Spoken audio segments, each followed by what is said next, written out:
ഇതിൽ മുരളി ഗോപി നേരത്തെ ഇട്ടൊരു Facebook post ഉണ്ട്. ഇപ്പോഴല്ല, വർഷങ്ങൾക്ക് മുമ്പാണ്. 2017 വിജയ് ചിത്രമായ മെർസലിനെ ചൊല്ലി ഒരു വിവാദമുണ്ടായപ്പോൾ അന്ന് മുരളി ഗോപി ഒരു ഫേസ്ബുക്ക് പോസ്റ്റിൽ ഒരു പോസ്റ്റ് ഇട്ടിരുന്നു. നമുക്ക് ആ പോസ്റ്റ് കൂടി ഒന്ന് വളരെ വേഗം കണ്ടുവരാം. ഈ സമയത്തിൽ ഇരുവരെയും വിവാദം കൊടുമ്പിരി കൊള്ളുമ്പോഴും മുരളി ഗോപി ഒരു ഫേസ്ബുക്ക് പോസ്റ്റ് ഇട്ടിട്ടില്ല. പക്ഷേ 2017 അന്നും BJP ആയിരുന്നു മറുപുറത്ത് നിന്നത്. വിജയ് ചിത്രമായ മെർസൽ എന്ന സിനിമയ്ക്കെതിരെ ആക്രമണമുണ്ടാകുമ്പോൾ മുരളി ഗോപി 2017 ഒക്ടോബർ 22 ഒരു ഫേസ്ബുക്ക് പോസ്റ്റ് ഇട്ടിരുന്നു. അതിൽ പറയുന്നത് ഇങ്ങനെയാണ്: ആവിഷ്കാര സ്വാതന്ത്ര്യം എന്നത് ഒരു ജനാധിപത്യ രാഷ്ട്രത്തിലെ ഏതൊരു കലാകാരൻ്റെയും മൗലിക അവകാശമാണ്. ഈ സ്വാതന്ത്ര്യത്തെ ഹനിക്കുന്നവർക്ക് പ്രത്യേകിച്ചൊരു നിറമുണ്ടെന്ന് ഞാൻ വിശ്വസിക്കുന്നില്ല. ചുവപ്പണിഞ്ഞും കാവിയണിഞ്ഞും പച്ചയണിഞ്ഞും ഒക്കെ ഇവരെത്തും. സൗകര്യവും അവസരവും അനുസരിച്ച് ഇക്കൂട്ടർക്ക് പൊതുവായി ഒരു പേര് നൽകാമെങ്കിൽ ആ പേരാണ് ഫാസിസ്റ്റ്. ഇവർ നടത്തുന്ന വിധ്വംസക പ്രവർത്തനമാണ് ഫാസിസം. അത് മേൽപ്പറഞ്ഞ ഒരു നിറത്തിൻ്റെയും കുത്തകയുമല്ല എന്ന് മുരളി ഗോപി പറയുന്നുണ്ട്. ഇത് 2017 നമ്മളുടെ വിജയ് അഭിനയിച്ച മെർസൽ എന്ന ചിത്രവുമായി ബന്ധപ്പെടുത്തിയുള്ളതാണ്.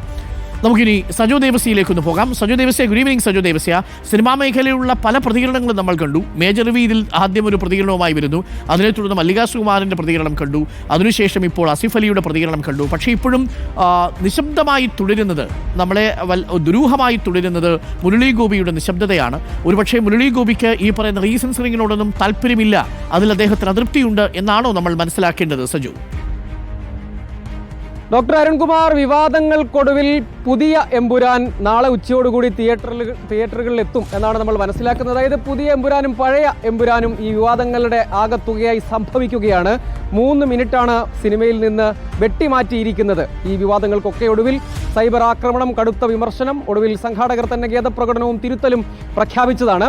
സാങ്കേതിക നടപടിക്രമങ്ങൾ കൂടി പൂർത്തീകരിക്കാനുണ്ട്. കലാപ ദൃശ്യങ്ങൾ, ഗർഭിണിയെ ആക്രമിക്കുന്ന ദൃശ്യങ്ങൾ എന്നിവ ഉൾപ്പെടെ 3 മിനിറ്റോളമാണ് വെട്ടിമാറ്റിയിരിക്കുന്നത്. അത് തിയേറ്ററുകളിലേക്ക് എത്തുന്നതിൻ്റെ സാങ്കേതിക കാര്യങ്ങൾ കൂടി മാത്രം പൂർത്തീകരിച്ചാൽ മതി.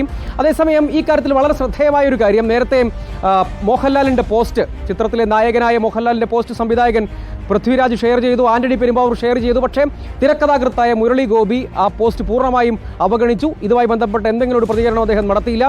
സമൂഹ മാധ്യമങ്ങളിൽ അദ്ദേഹം ആക്റ്റീവാണ്. ഇന്ന് ഈദാശംസ നേർന്നു. പക്ഷേ ഈ പോസ്റ്റ് അദ്ദേഹം ഷെയർ ചെയ്തില്ല. അദ്ദേഹത്തിന് തിരുത്തിൽ കത്രിക വെക്കുന്നതിൽ ഒക്കെ അതൃപ്തിയുണ്ട് എന്നതാണ് ഇതിലെ പ്രധാനപ്പെട്ട കാര്യം.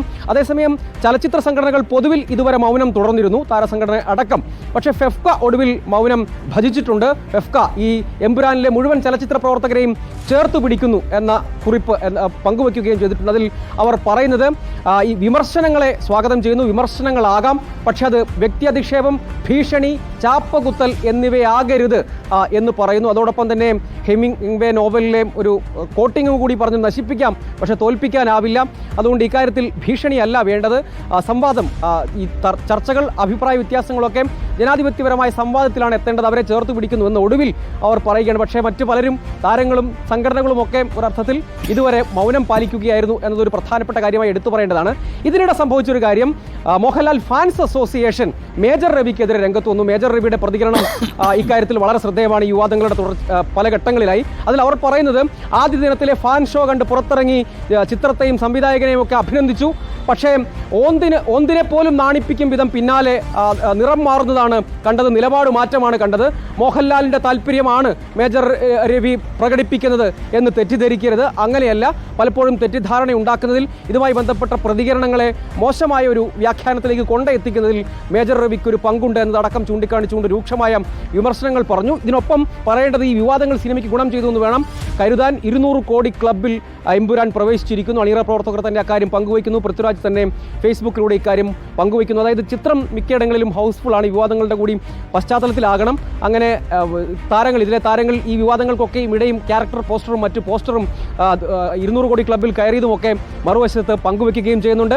സമൂഹ മാധ്യമങ്ങൾ അടക്കമുള്ള ചർച്ചകൾ മറുവശത്ത് വളരെ സജീവമായി പുരോഗമിക്കുകയും ചെയ്യുന്നുണ്ട്. മലയാള സിനിമ ചരിത്രത്തിൽ സമീപകാലത്തുണ്ടായ ഏറ്റവും വലിയ വിവാദത്തിനൊപ്പം ഏറ്റവും വലിയ കളക്ഷനിലേക്ക് കൂടി എമ്പുരാൻ പോകുമോ എന്നതൊക്കെ ആകാംക്ഷയാണ്, കാത്തിരുന്ന് കാണേണ്ടതാണ്. അതെ, സജോ പറഞ്ഞതാണ് അതിനകത്തെ കറക്റ്റ്. ഏറ്റവും വലിയ വിവാദമായി എമ്പുരാൻ മാറിക്കഴിഞ്ഞിരിക്കുന്നു. ഏറ്റവും വലിയ കളക്ഷനും എമ്പുരാൻ നേടിയിരിക്കുന്നു. 200 കോടി ക്ലബിലേക്ക് ഒരു മലയാള ചിത്രം 5 ദിവസത്തിനുള്ളിൽ എത്തുന്നത് ഇത് ചരിത്രത്തിൽ ആദ്യം.